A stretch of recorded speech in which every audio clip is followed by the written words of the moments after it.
He's going to have that. I heard him call him Elania. Elania is going to hook him up with one of those brain Melania. Elania. They call it Elania. Elania is going to hook him up with those brain implants. Oh, I smarten see. him right up.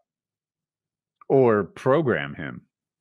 Right? Suddenly he's going to think that electric cars are dope and SpaceX should be NASA. I do worry that Elon Musk is apparently part of something that's going to look for government waste while he owns a rocket company. And I'm assuming he'll be looking at NASA for any waste they might have going on. So if I work at NASA right now, it would be like if you work for Chevrolet and Henry Ford is coming over to look for some spending cuts, right? He's like, the headlights on these trucks, they're terrible. Let's do away with all the headlights on the trucks.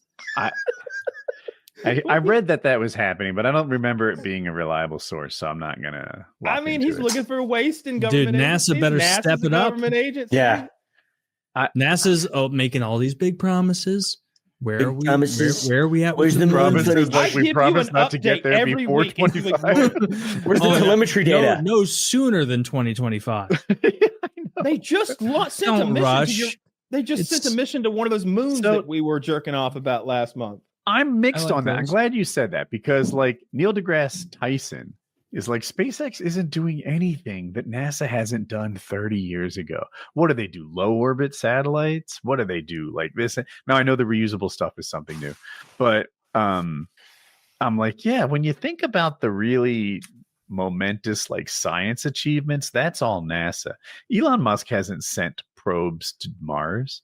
Elon Musk hasn't sent the Hubble or whatever, like Voyager, into deep space. Yeah. Elon Musk is going around the block space-wise. He's commercializing space travel. He's trying to.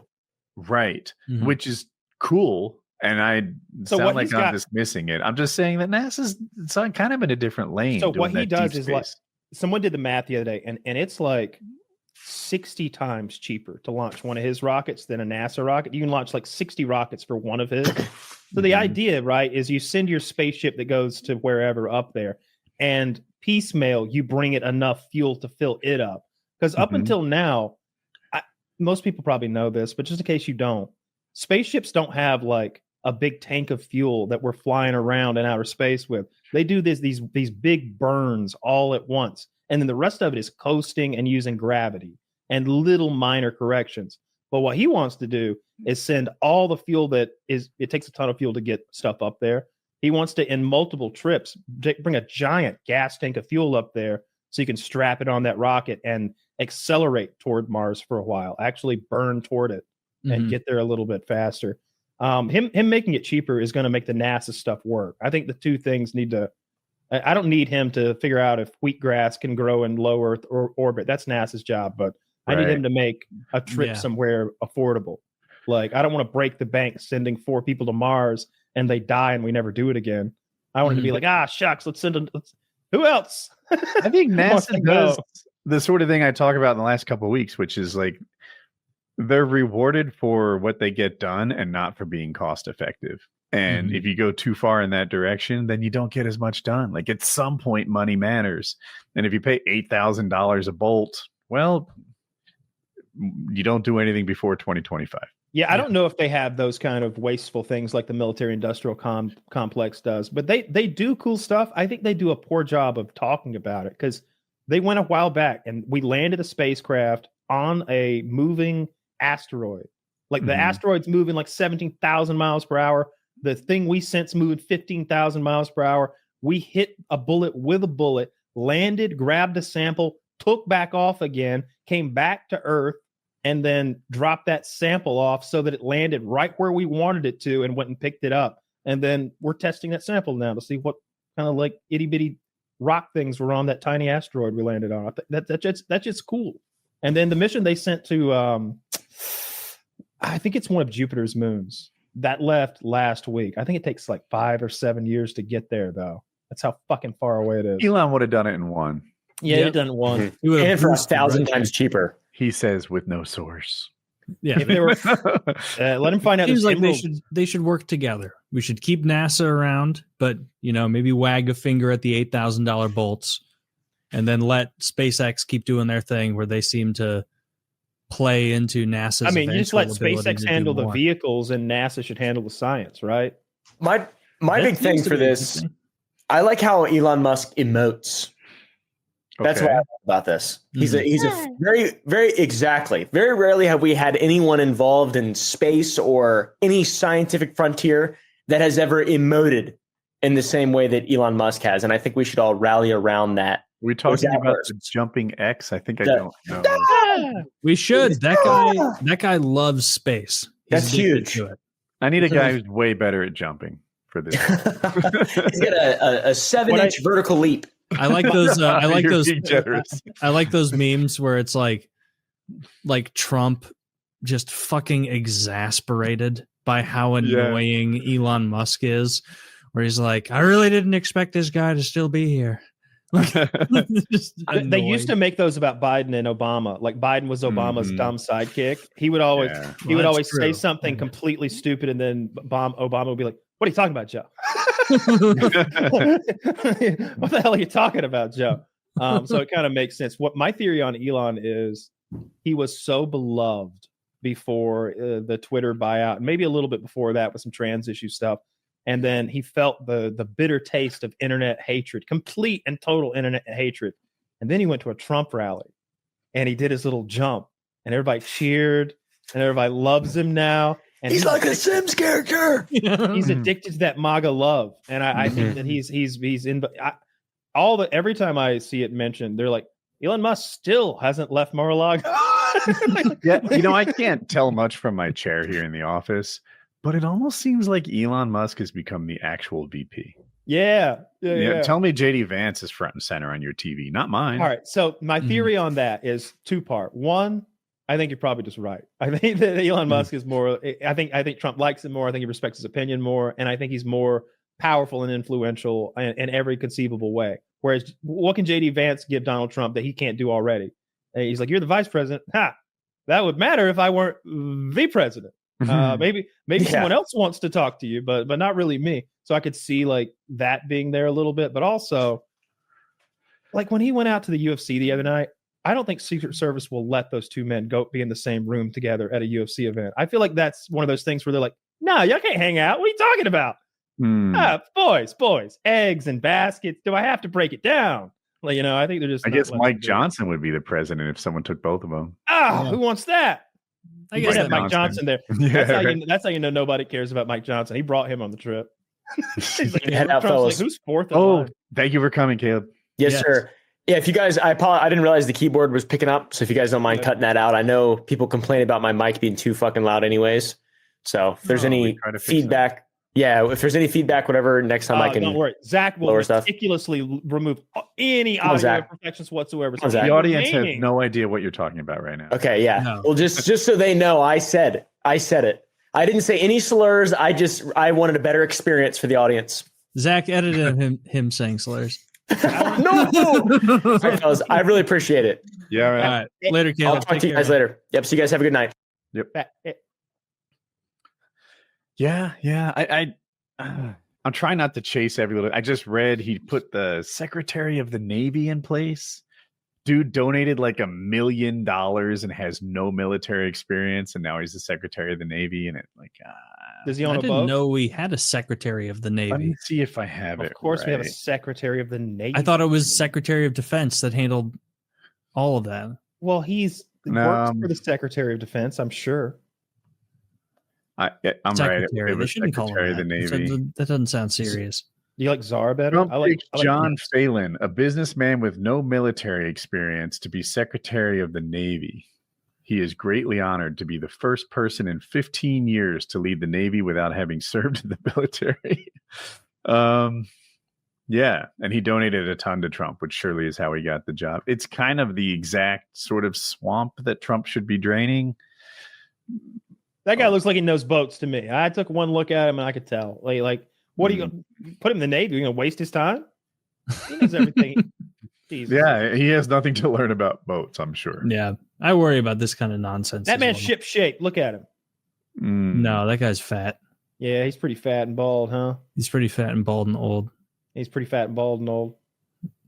I mean, I guess maybe 15 years ago, there was another guy who didn't do a terrible job. So maybe The nation moved on. Yeah. Yeah. I don't know what the secretary. To be fair, though, I don't know what the fucking Secretary of the Navy does. He takes notes at the meetings. That's what my secretary At the Navy meetings. I think it's mostly an outfit thing. That's the Admiral's secretary. That's what that is. He works for Captain Crunch. Yeah. He takes minutes, I think. That's his he job. decides how long the shorts are going to be. He's the Like, civilian that's leader about it. of the military's second largest. It's a civilian leader of the Navy. He's responsible for health and well-being of more than one. What does that mean, though? That's all fucking euphemisms. Oh, I'm responsible for the health and the well-being. That could be the anything happiness from like craft services to like military strategy. Yeah, that's some. He manages. Hang on. He manages an annual budget of $250 billion. Language. $250 billion is he's managing, while ensuring the Navy is able to execute critical national security missions. Well, I'm sure he'll be good at that. Yeah, that's a bunch of fluff, if you ask And me. He probably wrote that. 250 billion. I bet 248 billion of that is like, we need you to sign this to maintain the boats. And he's like, okay. And they're like, all right, next question is, how gay do you want our sailors to be? And he's like, the gayest. This is the Navy. The absolute gayest. And There's he's like, a lot, 2 billion to homosexual. Dude, I'm okay. Bert's going to get recruited. I'm definitely okay with the gays in the Navy. Like maybe it beats women. There you go. There you go. If the alternative is having girls on the ship, get those gay boys in. Yep. Yeah. Get those homos out. I don't know how you're gonna find. You can't fill up a naval vessel without some gay dudes. Like there's just no you wouldn't be able to crew all the boats without the gays. No. You hear about that one numbskull in the Navy? He had a fucking Starlink that he snuck onto the ship, and he's like, yes.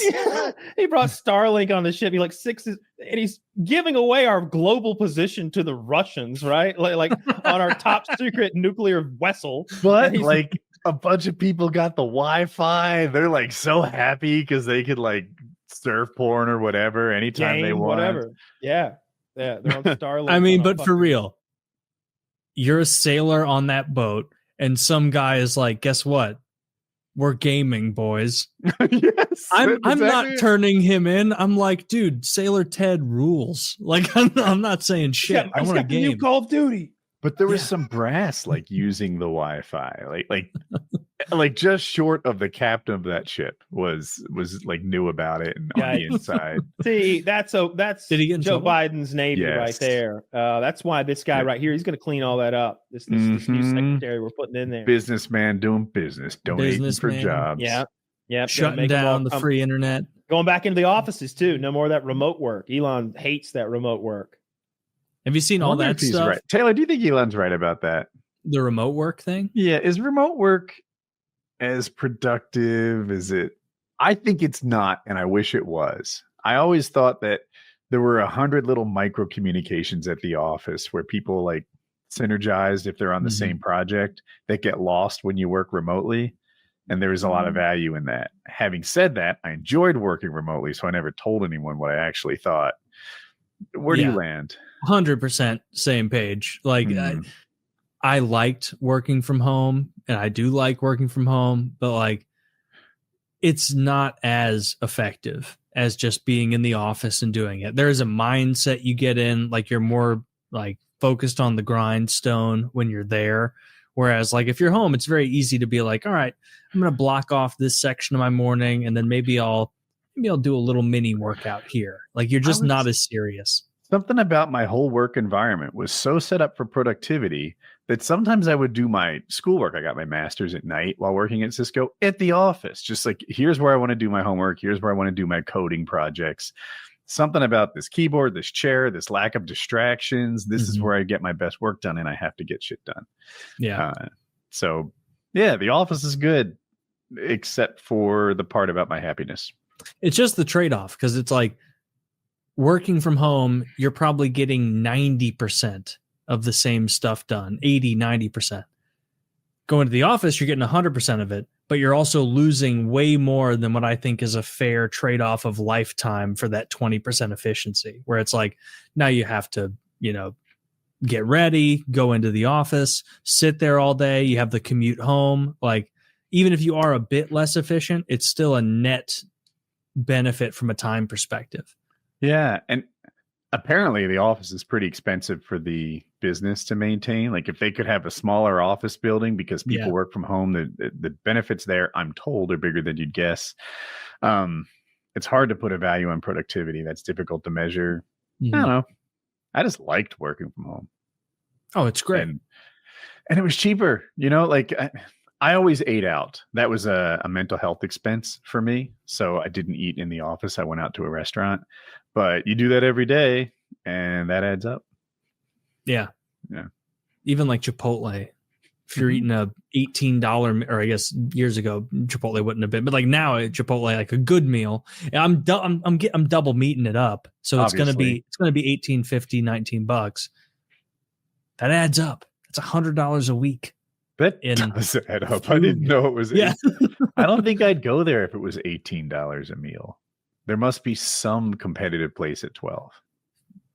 Maybe it's just like fast not food. Nearly as good. Fast food is gonna hit you in at like $12-$14 for the same amount of food. Yep. And if it's like, all right, I can spend $14 on this Burger King meal, or I can spend $18.50 on this double meat like burrito bowl, I'm gonna do that. Your best bet is to go to like a Publix grocery store that has that does lunch and has like one of those bars, and then you could get out of there for like $7-8. Oh yeah. But the best move is to get a rotisserie chicken from a grocery store and just eat that. If you go in to a grocery store and buy a rotisserie chicken and nothing else, you have effectively robbed them. Oh, you think they sell it below cost? 100%. They do. Yeah, it's a loss leader. It's a loss leader. It's a destination item, they call it, where people will go there specifically for that. Yeah. I think Costco might still sell them for like $5. Grocery store, they're like $7 or $8 now. So they lose money on every rotisserie chicken. So if you go in there and just buy that, you're made in the shade, brother.